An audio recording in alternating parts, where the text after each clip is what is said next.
Some people think worship is a burden. They look at discipline, lowering the gaze, avoiding sins, waking up for Fajr, and they think, why make life harder on yourself? They imagine freedom is found in doing whatever you want, whenever you want, without rules, without restraint, without submitting to anyone. But there's an old comparison that destroys this illusion.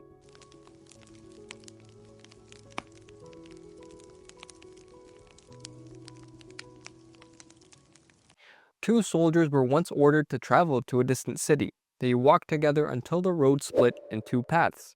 At the fork stood a man who warned them. He said, "The path on the right requires discipline. You'll carry provisions and weapons. It has rules and authority, but it leads to safety, reward, and honor. The path on the left has no restrictions, no burden, no authority, but most who take it end in loss." One soldier looked at the heavy equipment and immediately disliked it. Why carry weight when you can walk freely? So he threw everything aside and took the easy road. The other accepted the burden and stayed on the disciplined path. At first, the second man seemed unlucky. He carried a weight on his back while the other walked comfortably. But as time passed, something became clear. The soldier who abandoned discipline became a slave to fear. Since he carried no weapon, every threat terrified him. Since he had no provisions, he became dependent on everyone he met. He begged from people. He feared people. Every sound frightened him. Every hardship crushed him. But the soldier who carried the burden walked with peace. Yes, there was weight on his shoulders, but there was security in his heart.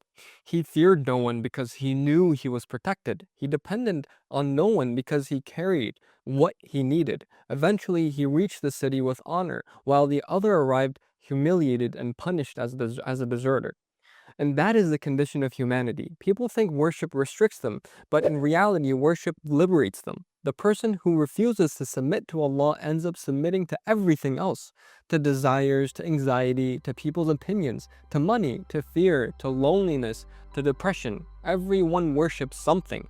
The question is whether what you worship can actually save you.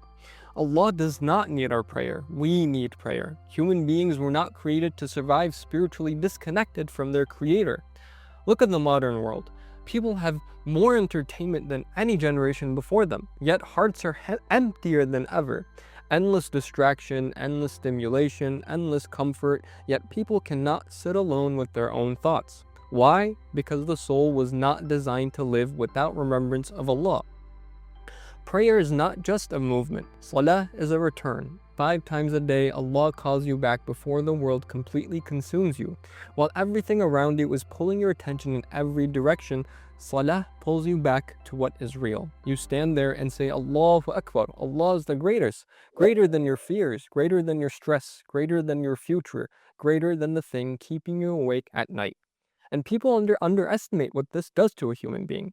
A person who truly relies on Allah carries a different kind of strength. We need to consider something profound, that courage comes from belief, while cowardice comes from misguidance. Because when someone believes Allah controls everything, what is left to fear? Death? Rizq? The future? People? Everything is already in His hands. Without Allah, the human being is fragile. We are weak creatures. One phone call can destroy our peace. One diagnosis can break us. One loss can make us collapse emotionally. We try to appear strong, but internally we are constantly worried because deep down we know we control almost nothing. Worship reconnects the human being to the one who controls everything. Even physically, there is wisdom in it. Wudu itself is a mercy. Washing repeatedly relaxes the body, refreshes circulation, and calms tension. But spiritually, it is even greater. You are washing away the heaviness of dunya before standing before Allah. The salah comes and reorganizes the chaos inside of you. It disciplines arrogance, softens the ego, restrains desire, cleans the heart the same way water cleans dirt. The Prophet Muhammad ﷺ compared it to a river flowing outside your house. If someone washed in it 5 times a day, would any dirt remain? That is what prayer does to the soul. But today, people treat salah like it's optional, something extra, something for later in life.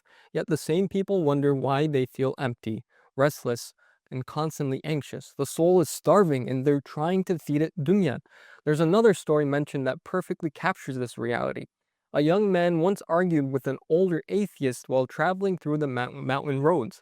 The young man pointed at a pine tree growing out of a solid rock and said, "Look at the power of Allah." But the old man mocked him.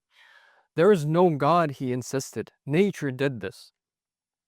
As they continued driving through dangerous roads, suddenly the truck lost control.